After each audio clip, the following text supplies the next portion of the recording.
Evening, everybody. Welcome to episode 2 of Stirring the Pot. And we're just so glad that you decided to join us for a little bit of friendship this evening. Stirring the Pot this week is Father John Cladar, one of the associates here. Come on over. St. Pat's. You want to see what we got going on, or what he's got going on? It's pretty awesome. There we go. So been slaving on this sauce all afternoon. Get a nice little zoom in there. So this is going to be Rigatoni Alla Norcina in a little bit. And this is one of my favorite dishes when I studied over in Rome. It's from the little town of Norcina, which is near Assisi. And that is where St. Benedict and St. Scholastica were born. And when St. Benedict went on to found the Benedictines, his main monastery was in Monte Cassino. But still to this day, there are Benedictines there in Nortea, and they actually brew beer, which is pretty awesome. But this town is known for their meat. And as you saw, there's some pork sausage in there, and they're very good at being butchers, so they had this town. And all the meat cooking on there, so there's a little bit of pork sausage, and then some pecorino romano, and then we'll put some black pepper on there, and just a little bit of truffle oil. So a little heavy whipping cream is pretty easy, but it's awesome. Really nice. And so, yeah, we're very grateful that we're going to be able to eat that incredible meal in just a few minutes. I can't wait. Can't wait. Absolutely. So you might notice, folks at home watching us, that we've got particular shirts on tonight, and we just thought you might enjoy a little bit of a story behind each of our things. So who wants to explain what's going on? Yeah. So way back in 2011. When Father Ganella and I joined seminary the exact same year, I thought he was super cool, like the coolest dude you ever met. And he drove this awesome car. What was the kind of car was it? It was a Mazda. A Vega? No, it was cool. It was cool. And it had this weird decal on the back. And I'm like, what is that? And it turned out to be the Tottenham Hotspur's logo, which is the jersey I'm wearing. So I was like, I got to find this team and follow them a little bit so I can have something to talk about with Father Ganella. And little did I know that 7 years, 10 years later now pretty much, I'm obsessed with soccer and love watching Tottenham. And Robert, he's loved soccer for a long time and actually played in college. Yeah, I've loved soccer my whole life, and so this is the shirt I'm wearing. It's from Aurora University, so I was privileged to be able to play soccer there. So yeah, I hung on to one of my shirts and still have it, of course, today. So it's fun to be able to pull it out every once in a while and remember those times. But soccer, of course, is a great sport, and I don't think Monsignor Deutsch appreciates it as much as he should. He'll watch it with us a little bit. He'll try to guess who's playing. He doesn't like it. I pretend to know what's going on, but then I ask questions like, why is the score going? Why is the clock going the other way? Or I have no idea. But these games take for 2 hours, and it's insane. But you guys love it. And I enjoy it because you guys are enjoying it, and I love to watch you guys go crazy. I'm a goalie, and Father Ganella was a striker. Yeah. So we had, the parish picnic last year, where we switched around, and I tried to kick the ball, and just wiped out right on. It's terrible. And you know what we'll do, because we have that on film. We made a gif out of it, or a gif. I don't know. What is it called? It's a gif. A gif. We made Deacon Reichart made a gif out of it, and it's one of the funniest things. So we're going to post that on our. This wasn't planned. I don't know why I brought this up. Well, I just put myself. You opened the door in this situation. This is terrible. And so, what are you? Let's get off this topic. What are you wearing? What jersey are you wearing? I'm wearing one of my Cub jerseys because I love the Cubs, and this one was a gift. 94. Did they win the World Series that year? No, but they should have. And it was one of the best years. You know why? Why? Because that was the year I was ordained a priest, 25 years ago. I was 3. It was 3. How old were you? 6. All right. So I was ordained. I was 32, and the year of my ordination, and 25 years ago, 1994. And so one of my former associates, Father Keith Ronke, and maybe Jack Evans, got this for me. And as a gift. I think it was Christmas time, so I love this jersey. Love the Cubs, and there we go. Do you remember about your ordination? Was there a time, Yeah. special moment? It's a long time ago, but It was, you know, 25 years. It was a Going long on time 26. ago. It was. So I think vague memories come back to me. One of them was, and I started crying because it was so moving to me at the time. There's a moment in the ordination rite where they say your name, and you stand up. You're sitting with your family. So I was sitting right next to my mom and dad, and I stood up and I stepped into the aisle, and I said present. And the other guys who were with me, my classmates, they did the same. And all of a sudden, then we went into the sanctuary. We left our families, and we went into the sanctuary, and we were ordained priests of Jesus Christ by Bishop O'Neill. So it was profoundly moving to me, that moment when he was like, oh, there's a way from this into this. It was amazing. What about you guys? yeah, my favorite moment was actually being vested as a priest, because you're there in the sanctuary and the bishop is saying the prayer of ordination, and you're just trying your best to be there and soak in those words, the prayer of ordination. And then once he finishes that prayer, you stand up and you're a priest in that moment, and it really hits you when the priest friend that you've chosen beforehand comes out and brings your chasuble to you and puts the chasuble on you for the first time. And so that was a really powerful moment for me to just realize, hey, I get to wear this now because I'm actually a priest now. The Lord has done this great thing for me. So Who vested you? gosh, I can't remember now. Oh, that was Father Mano. There we go. Yeah, that's right. Yeah, I put you on the spot. I'm sorry. It was very memorable. It was Father Mano. Yeah. Mine was my uncle, Father I. Oh yeah. Oh, cool. Yeah, Monsignor Knox vested me. So look at that. yeah, he put up with me for 2 years. Well, He got me to ordination. well, there you go. There you go. Yes. For me, my favorite moment was shortly before Father Ganella's, when you go and you lay prostrate right there on the cathedral floor. And as a seminarian, every time you go into the cathedral for maybe Christmas or Easter or an ordination, you look at that rug, you're like, my goodness, God willing, my nose is going to be laying on that ground. And then it gets to that day, and what's going on when you're laying prostrate is that the entire cathedral filled with people, and there's beautiful music. They're all singing, praying the litany of the saints. And you recognize that not only the people in the church there, but all of heaven is praying for you. And I'm not really into feelings too much, but I have never felt more loved in that moment right there. It was incredible. Yeah, that's a pretty awesome moment. Yeah. And I'm glad that you pronounced that word correctly. Yeah, exactly. Prostrate. Yeah. Okay, very good. Well, so, this last week has been pretty interesting. Different in my young 10 months of priesthood. It's probably been the most unique week, and we've had a different schedule. We've kept busy providing content for you all, but there's also been some time to chill. We've watched some movies. We've had some movie nights. Watched Groundhog's Day, which inspired your homily this morning. Right, I talked about it. So we thought we might share with you our favorite movie that we enjoy. Okay. Father Ganella? My favorite movie is Saving Private Ryan. Ooh. It's just one of those classics. I love war movies in general. We actually watched 1917 last night, which was really good too. But yeah, Saving Private Ryan is just like the epitome to me of what a war movie should be, and really great story of brotherhood and all that type of thing. So That first 20 minutes, though.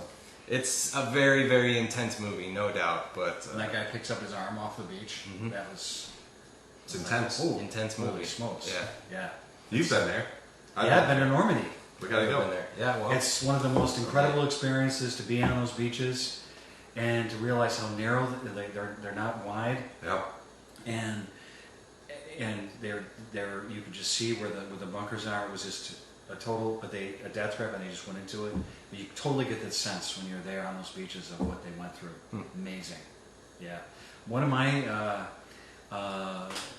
favorite movies. I've got a couple, well, 3. So Chinatown. You guys ever see Chinatown? No, It won an Academy Award. Jack Nicholson, Faye Dunaway. Yeah. It's brilliant writing, great acting. Very, very low key movie though. Another one is Jaws. I saw that when I was, I think I was maybe 8th grade. I can't remember. We need a bigger boat. We need a bigger boat, and we still use that line around here when we got like a big crowd or something or some big thing. We say, "Oh, we need a bigger boat." Yeah. And then my third one, Godfather. Yeah. The Which one? Part 1 and 2. 2 I think is better. I think so. 3 no good. Never seen it. Talia Shire or whatever that girl's name, Francis Ford Coppola's daughter was in it as a replacement for somebody, and she was a Maybe terrible look that up, actress, Deacon. and she ruined the movie. Well, actually, fun fact, did you know Francis Ford Coppola lives in Rockford, Illinois? Yeah. That's Deacon Jack. Deacon Jack is now giving his 2 cents in. He said that if you didn't hear him, Francis Ford Coppola has moved to Rockford, and he lives on what is it, National? Does he really? Yeah, it's I've seen his house. Does he go to church? You know, I don't know. I should have gone up to his door and knocked on it and say, "Hey, what's the deal?" Yeah. All right. Movies? For me, my favorite movie, and it's a tough one, like you said, because there's so many different categories, but the movie I can watch over and over and over again. It's a coming of age, Matt Damon, redemption. You know, We Bought a Zoo. That's the best movie. I'm kidding. That was awful. Yeah, it's a terrible movie. I'm totally kidding. Princess Bride. My family can watch that day after day after day. And if anyone has never seen it, and there's been a couple times where they watched the movie with us and they've never seen the movie, we just totally ruin it because we say the lines over and over. You can't even listen to the movie, but it's amazing. My family's the same way, actually. Fun Yeah. fact. Yeah. Wow, look at that. You must have a great family. I do. Thank you. Sound of Music is another one. That dates me though. No, that's a classic. It goes back to my childhood. All right, so we like movies, but we're also looking forward to getting outside and the good weather. Today was so beautiful. Did any of you guys get outside?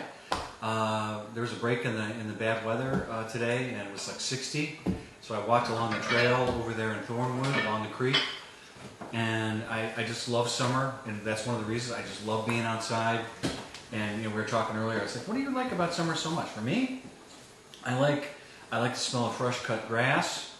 I like waking up to the sound of birds in the morning. What I really It's like a poem. It's I know. Well, that's me. I'm very sentimental. Poetic soul. Very Yeah. poetic, so very sensitive. And I really, my favorite thing in summer is this. I love the fact that in the height of summer, you can be outside at 9 o'clock at night and it's still light outside.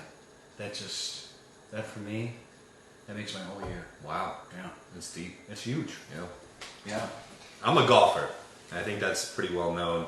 I do a lot of golfing. Are you I'm any not, good? No, I mean, I'm way better than you, but no, I'm not that great. I always love the humility that comes with golfing with You're pretty good. Father Browning, and he just says, Pladar, why don't you just do what I say? And then you'd be very good. I'm like, well, it's a little more difficult than that. But no, I love playing golf and getting out there, and it's just a great time to, again, enjoy the beautiful days, as Monsignor said, but it's a reflective game. I play by myself, just go out and just be a couple hours thinking, golfing, pray a little bit. It's good. That's nice. Polygonella? Good. Well, I'd have to say my favorite thing about summer is cookouts and bonfires. Yeah, so just being able to spend time outside and spend time with the fire, cook some food on the fire, roast some marshmallows, hot dogs, whatever it might be. Maybe a Taco Bell run. You never know. You never know. Yeah. It's Why a would you eat bonfire. Taco Bell in the summer? Because it goes along with it. You're out, you got a bonfire, you go and you get some tacos. You get marshmallows and chocolate bars and graham crackers, and you make s'mores. You probably burned your marshmallows. Yeah, I did. Yeah. You're the guy that sets it on fire. Yeah. And then everybody has to stop. Yeah. I ruin it for everybody. Yeah. All right, very good. But being here at St. Pat's is going to be a lot of fun. Yeah, And looking forward, of course, as we said last week and I've said several times, we just can't wait to not have to see these guys and only them every day. Please come back. Help me. We Where's miss my you. SOS sign? I We need my miss SOS you. sign. So what's our favorite thing about the parish? What's our favorite thing about St. Pat's? We've had a lot of time to reflect on this and think about it. And how grateful we have been for St. Pat's, especially these last couple of weeks. We get up every morning and thank God that we're part of this great family. So, what's you've been here out of the three of us, you've been here the longest. Yeah, well, that's basically my favorite part about this parish is that I got to grow up here. You know, I got to sit in the pews for Mass and see the different priests. As we know, lots of different priests roll through here. And so seeing all the different priests growing up and wanting to be like them and imitate them and be able to celebrate Mass in these churches, two beautiful churches at Crane Road and downtown. And so the privilege of being able to celebrate the sacraments here in my hometown is it's huge. So that's my favorite part of this parish, and I can't wait to get things back into full swing again. Yeah, how about you? Well, Monsignor Deutsch is also from this parish, just like Father Ganella said, he's from here. So I'm not from this parish, I'm the foreigner, but family is very important to me. I have a very close-knit family, and it's been such a beautiful thing not being from St. Charles, not being from the suburbs, not having any connection with this parish, but how quickly it has felt like home. And really, it's an honor to be a priest here, but it fits like a glove. Yeah. I mean, I love the families of this parish so much, and they really, it feels like family now.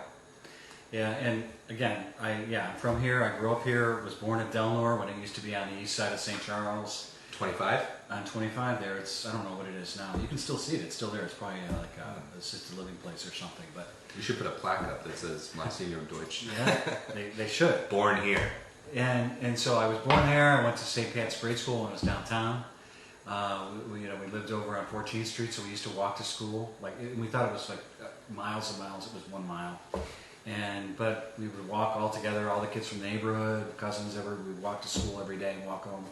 I love that part of it. I love St. Pat's because back when I grew up, that was our whole world. You hung out with the people you went to church with. You hung out with the people that you went to school with.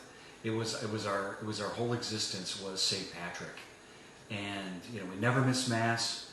And I remember one time back in '67, it snowed like 3 feet.